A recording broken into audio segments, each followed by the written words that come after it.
Este programa ha sido declarado Programa de Interés Provincial por el Gobierno de la Provincia de Buenos Aires.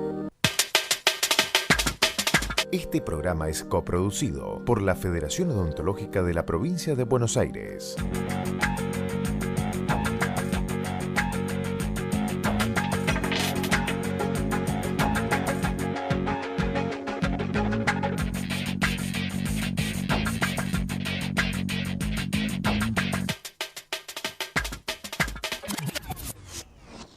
Muy buenas tardes, ¿qué tal? ¿Cómo les va? Bienvenidos a ESE, porque la salud empieza con ESE y nuestra salud también tiene que ver con lo que comemos, ¿no? Dicen, somos lo que comemos, pero ¿qué comemos? ¿Cuál es el límite entre los alimentos industriales y los sanos? Soledad Barruti, bienvenida, buenas tardes. Hola, bienvenida, ¿cómo estás? Bien, buenas tardes. ¿Cuál es el límite?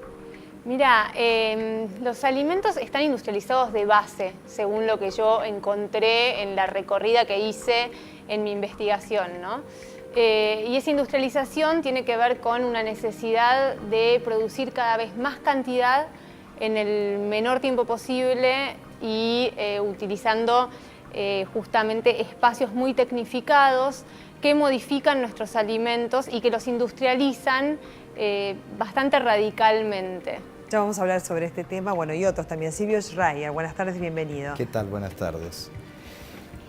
Yo diría que el límite es entre saludable y no saludable y puede o no ser industrializado algo saludable y puede o no ser industrializado algo no saludable.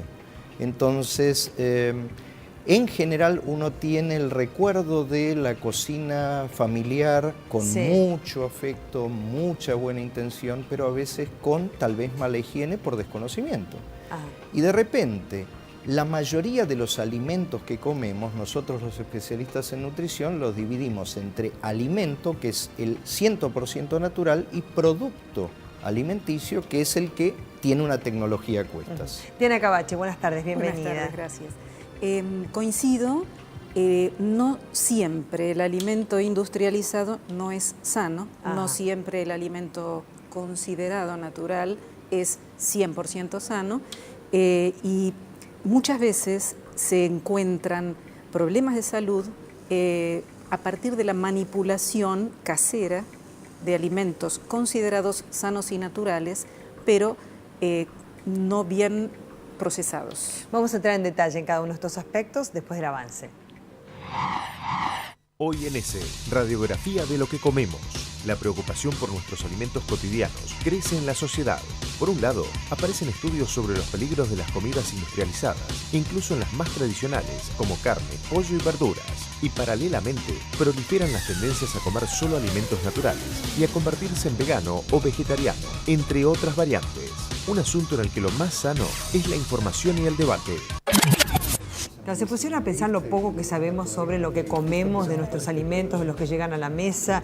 Bueno, por eso en el planteo inicial, algunos decían, bueno, no significa que el alimento industrial no sea saludable, no sea sano. Entonces, bueno, vamos a ver cuáles sí y cuáles no, y cuál es todo el procedimiento también utilizado por la propia industria para que ese alimento llegue a nuestra mesa de la manera como llega, ¿no? Que a veces ni siquiera lo conocemos o lo sabemos. ¿Quiénes son nuestros invitados?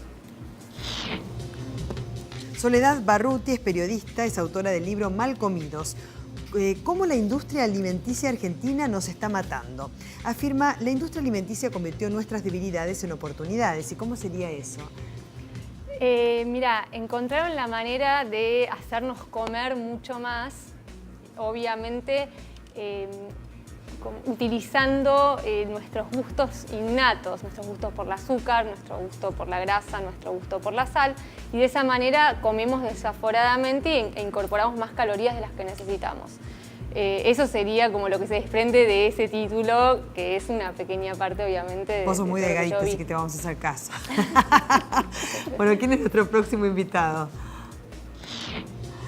Es Silvio Schreier, médico especialista en nutrición y medicina interna. Fue presidente de la Sociedad Argentina de Nutrición. Afirma, se recurre cada vez más a la comida industrializada porque se cocina cada vez menos artesanalmente. Pero el problema es la comida que adquirimos o la forma como la cocinamos. Las dos cosas tienen importancia. Un ama de casa, en la forma tradicional, toma unos vegetales que va a preparar junto a una carne que va a cocinar para su familia, utiliza el mismo cuchillo, no cambia la tablita ni la lava y lleva los gérmenes de un lado para el otro, pero en forma absolutamente doméstica, sin que haya intervenido, excepto en el procesado inicial de la carne, absolutamente nadie. A pocos de nosotros se nos ocurriría, yo por lo menos no me anoto, tomar leche al pie de la vaca.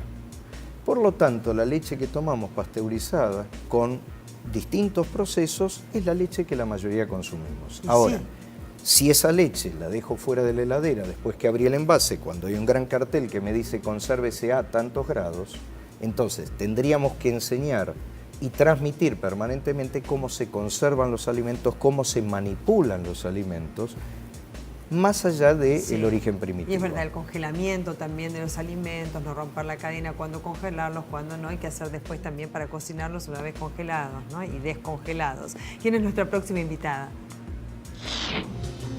Es Diana Cavache, licenciada en nutrición, es profesora titular regular de la Universidad de Buenos Aires y la Universidad de El Salvador y especialista en propiedades químicas y físicas de los alimentos. Afirma, no hay productos malos, hay que aprender a elegirlos. Pero una verdura, por ejemplo, que fue rociada con un agrotóxico, digamos, ya de por sí es un producto que podríamos considerarlo malo. Bueno, nosotros tenemos organismos como el SENASA que se encargan de muestrear y con metodología analítica válida y muy sensible detectar pesticidas. Claro. Bueno, vamos a mostrar algunos alimentos que trajimos para que ustedes puedan, digamos, explicarnos en base a cada uno qué es lo que llega a nuestra casa, ¿no es cierto? Tomate, pera, acá tenemos zapallito, zanahoria, naranja, banana, la manzana. Todos ellos llegan, ¿de qué manera a nuestra casa? Vamos a analizarlo a través del informe y después lo comentamos en la mesa. Nuestras comidas diarias son el combustible de nuestras vidas y cuando lo natural se convierte en industrial, surgen las preocupaciones. Las miradas no apuntan solo a la comida chatarra, sino también a los alimentos tradicionales. Así los criaderos masivos de animales generan discusiones por la alimentación que reciben y hasta por el uso de hormonas en el caso de los pollos. La producción a gran escala de frutas y verduras también provocan críticas por la utilización de agrotóxicos. But these soybeans engineered to withstand such a powerful herbicide are destined for our dinner plates. Según los especialistas, la mala alimentación está vinculada al aumento de la obesidad e incluso influiría en otras enfermedades como el cáncer. Ante esta realidad, crece la cantidad de gente que se esfuerza en conseguir alimentos naturales e incluso quienes van más allá y pasan a ser vegetarianos, veganos y variantes similares. En definitiva, el debate sobre nuestras comidas está sobre la mesa. Bueno, a ver, la carne, ¿no? Como alimento, ¿cómo llega a nuestra mesa?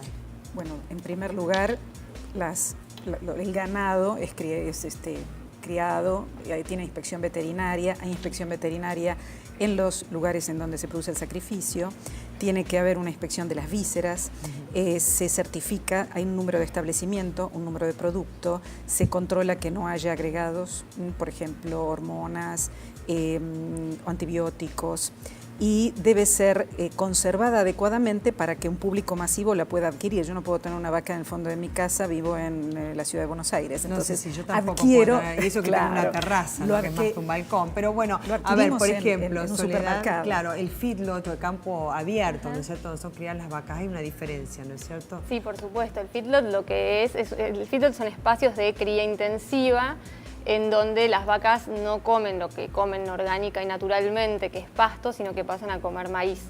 Viven en condiciones de bastante estrés, de hacinamiento. Hacinamiento, por más que tenga 1 metro cuadrado, es hacinamiento para un animal que tiene como grandes extensiones para caminar, para moverse. Y nosotros cuando compramos tenemos, digamos, en el packaging la diferencia, no la podemos advertir. ¿Pero qué diferencia hay en la carne, digamos? ¿Y cómo influye en nuestro cuerpo si es de feedlot o campo abierto? Y mira, los estudios del INTA sobre la carne, sobre la diferencia entre las dos carnes, hablan de una carne con más grasas saturadas, porque es una carne que es una vaca que está quieta, entonces tiene los músculos, no tiene los músculos desarrollados y la grasa separada como la tiene la vaca del campo, ¿no? Habla de una carne también con una diferencia en sus ácidos grasos esenciales, porque no reciben todos los beneficios que recibe una carne de pasto, digamos, un animal que come pasto. Y hablan de un alimento también que tiene menos CLA, que es una sustancia que tiene la carne de pasto, que cada vez se le descubren más beneficios, porque obviamente mientras el sistema industrial avanza sideralmente, aparecen las personas que empiezan a estudiar, bueno, ¿qué nos estamos perdiendo? Esos son los estudios del INTA, o sea, dentro del mismo estado se llegó a este análisis. A esa conclusión. Y Silvio, tomando un poco este aspecto, ¿no es cierto? Sí. Entonces, ¿cuál es la diferencia y cómo impacta en nosotros? En principio, siguiendo un poco lo que dice Soledad, ella mencionaba el CLA o el ácido linoleico conjugado, hay 56 variedades. Entonces, es cierto que muchas están muy bien estudiadas y otras todavía no queda claro qué. Tampoco queda claro, por lo tanto, entonces, qué transforma el animal. No cabe ninguna duda que un animal feedloteado que está encerrado está bajo una situación de estrés y un estímulo permanente para alimentarse. En general, en Argentina se completa la alimentación del ganado en feedlot y primero pastan, es el último tiempo, el tiempo que llaman los técnicos del engorde. Entonces, esto hace que nuestro ganado, por lo tanto, la carne que comemos no sea ni el 100% feedlot, que es tomar el ejemplo de otros países, ni el 100% de pastura, como era históricamente en Argentina, que también tiene que ver con políticas de país de decidir cuáles áreas son para pasturas, cuáles áreas son para otros cultivos, etc. ¿Yendo al impacto en nosotros? El impacto en nosotros es el siguiente. Somos un país carnívoro a ultranza y deberíamos ser omnívoros consumiendo un poco de carne, pero un poco de carne... ¿Qué es un poco? Exacto. Un poco de carne es entre 100 y 150 gramos promedio.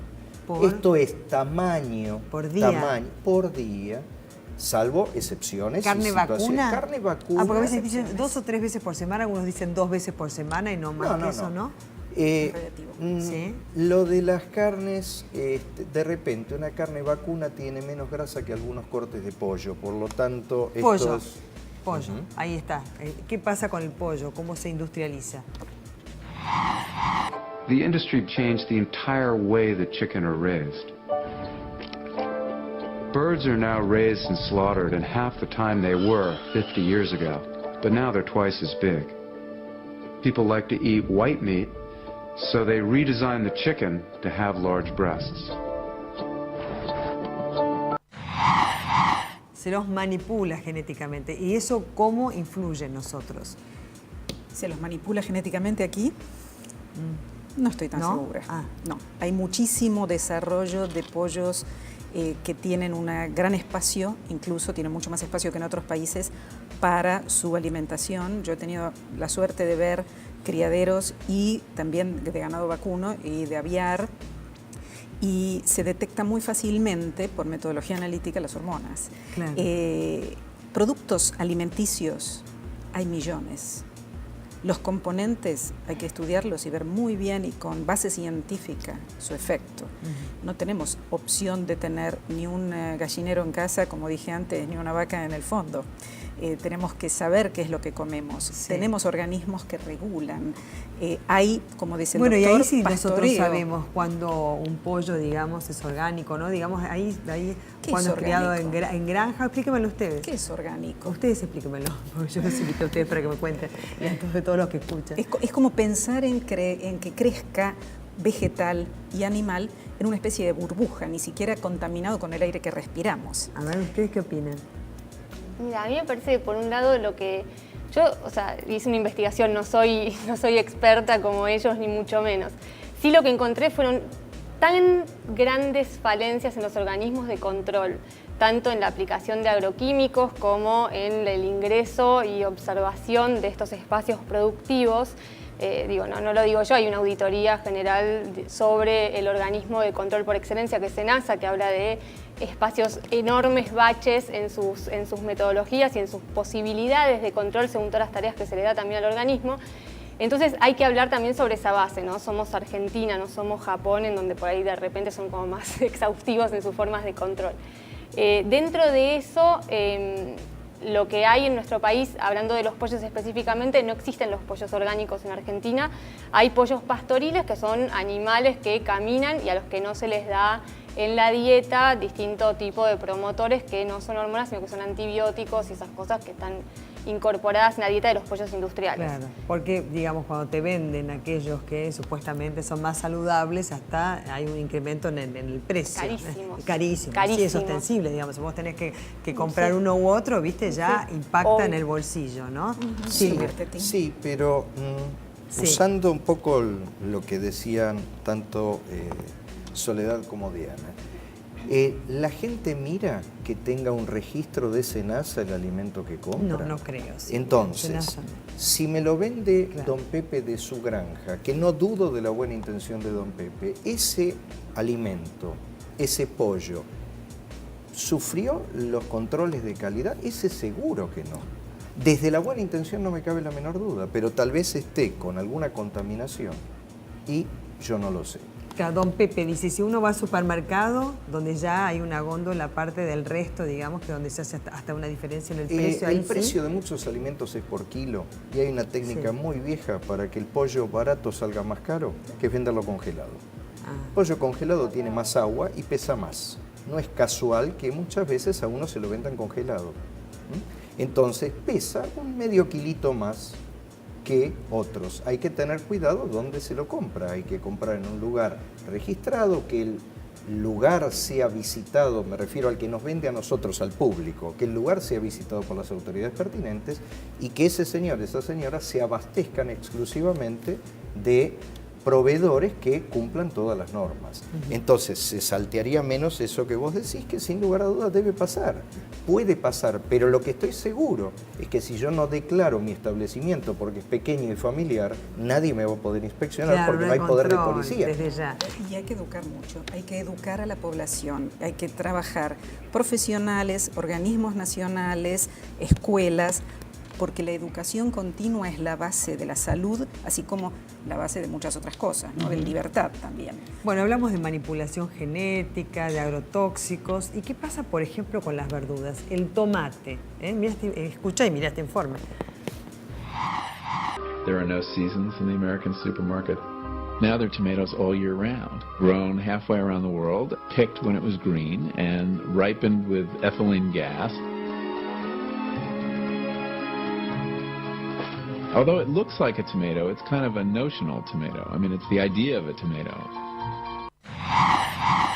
Dice como una noción de un tomate, ¿no? Como hasta una inyección de gas en el tomate, como que no es un tomate, digamos. Pero yo ahora ya no sé, cuando vaya a la verdulería a comprar el tomate, ¿no es así? Muchos vegetales, desde que se cosechan hasta que llegan al consumidor, se tienen que almacenar en atmósfera controlada. Por ejemplo, dióxido de carbono, el gas que exhalamos, para que no se deterioren, porque si no, cuando llega manzanita de Río Negro yo no la podría comer en Buenos Aires luego de ser transportada.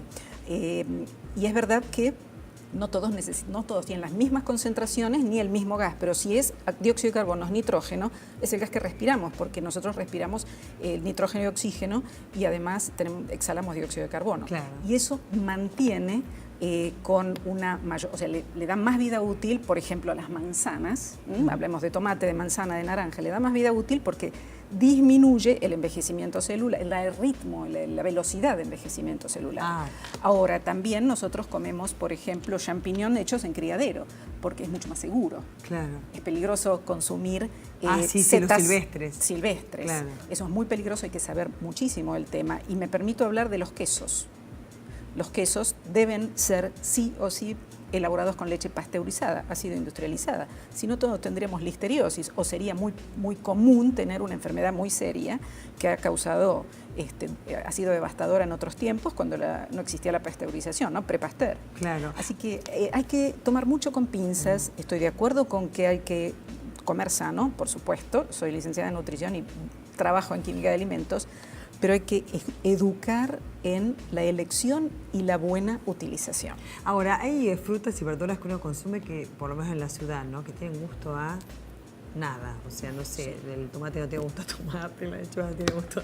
Todos dicen que sí acá los camarógrafos. Bueno, en el control también, los productores. ¿Y por qué es eso? Muchas veces estos procesos o la selección de los tomates por la vida útil, el tomate Tommy, como lo conocen muchos, que es un tomate de larga vida, que no tiene otra cosa que un tomate que fue seleccionado primitivamente y de los cuales se nos vende mucho, cuyo sabor está aplacado.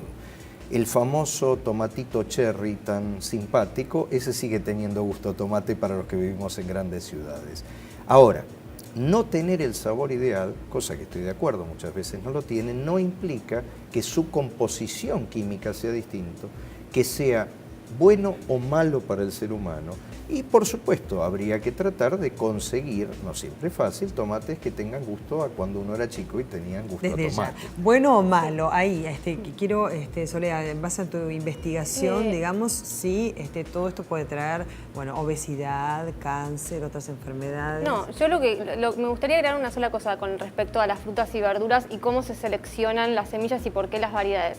También hay una búsqueda de homogeneización de la vista y de cómo las cosas tienen que lucir, que hace la industria semillera. ¿No? Claro, que se estudia mucho el tomate con imagen de tomate. Casi ilustrado. Exacto, ¿no? y muchas veces vos estás en un supermercado y obviamente ¿qué se busca? Que la gente no elija, porque si vos elegís vos tenés el tomate más chiquito atrás, el otro el tomate con manchitas adelante. Entonces, en esa homogeneización que se buscó de lo que se ofrece, se dio también con estas variedades que no tienen sabor a nada, que casi que no tienen gusto. Y se está perdiendo el placer en muchos alimentos, que me parece que también es importante y que nos contactan de una manera súper valiosa con los alimentos, que hablan de nuestra cultura. Vos tenés en otros países, en Italia, tenés un montón de variedades de tomates. Entonces acá también lo podríamos tener. Más, en Buenos Aires o cerca de las grandes ciudades en donde tenemos cordones frutihortícolas enormes que están produciendo una sola variedad o dos variedades que se corresponden con esta búsqueda estética o con esta durabilidad innecesaria, porque están acá a 80 kilómetros y porque se venden en distintas fruterías y demás. Acopiados antes en un mercado, pero se podrían acortar bastante estas cosas promoviendo otras semillas y promoviendo otras variedades, que hay esos trabajos. Y respecto de la relación con las enfermedades, ¿alguno lo tiene presente o no? De toda esta manipulación que vemos. Y si se come en forma desequilibrada, alguna consecuencia hay. Está la sumatoria de lo genético, lo ambiental, cómo se eligen los alimentos, cómo se combinan, cómo se preparan. Por supuesto que si como constantemente algo con pesticida voy a tener problemas. Los pesticidas se acumulan en mi grasa corporal generalmente, pero hay que tener base científica y muchísimos estudios previos para saber qué es lo que puede producir. Claro. Es investigar en eso, ¿no? Pero si pasamos después a lo hedónico o a lo placentero, no es lo único el sabor, hay muchas otras cosas en juego. ¿Y hay muchos que son vegetarianos o veganos? ¿Cómo tratan este tema? Ustedes desde el asesoramiento que brindan, ¿no? Un paciente que viene a consultarnos. En principio, tal cual yo siempre digo, nos enseñó la maestra de la escuela primaria, el ser humano es omnívoro. Están aquellos animales que en forma innata son herbívoros y aquellos que son carnívoros. Y quien no me crea o no le crea a mi maestra de escuela, que se mire los dientes en el espejo y se va a encontrar con dientes que cortan, dientes que trituran como un herbívoro y dientes que desgarran como un carnívoro. Y juro que yo no tuve nada que ver en la odontología de nadie. Esto es para consumir un poco de todo y eso habla del omnívoro. Ahora, viene un paciente que por una cuestión religiosa o por una cuestión física que le cae mal tal o cual alimento, separó una serie de alimentos. Bueno, yo trataré de enseñarle con los que conserva él en su arsenal cómo comer lo mejor posible. Uno no va a plantear obligatoriamente la indicación de que cambie su parecer.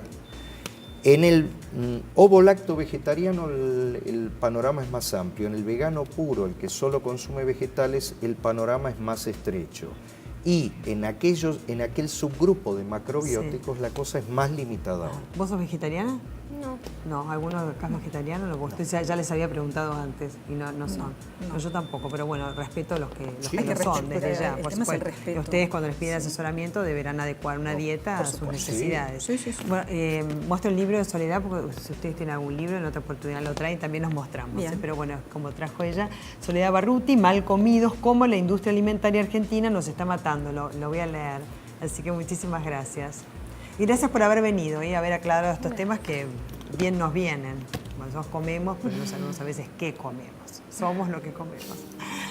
Ya volvemos. Este programa es coproducido por la Federación Odontológica de la Provincia de Buenos Aires. Nos reencontramos el próximo miércoles a las 18:30 por Metro. Muchísimas gracias.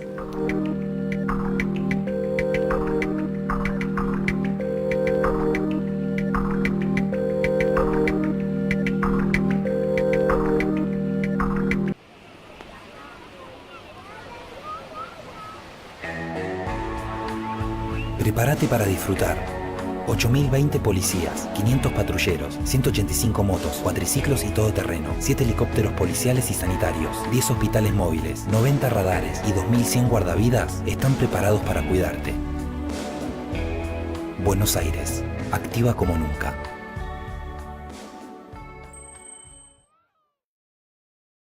El lavado de manos sigue siendo la medida preventiva más eficaz para evitar el contagio de enfermedades.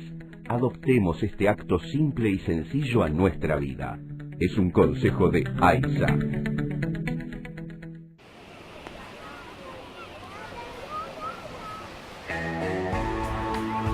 Prepárate para disfrutar. 8.020 policías, 500 patrulleros, 185 motos, cuatriciclos y todoterreno, 7 helicópteros policiales y sanitarios, 10 hospitales móviles, 90 radares y 2.100 guardavidas están preparados para cuidarte. Buenos Aires, activa como nunca.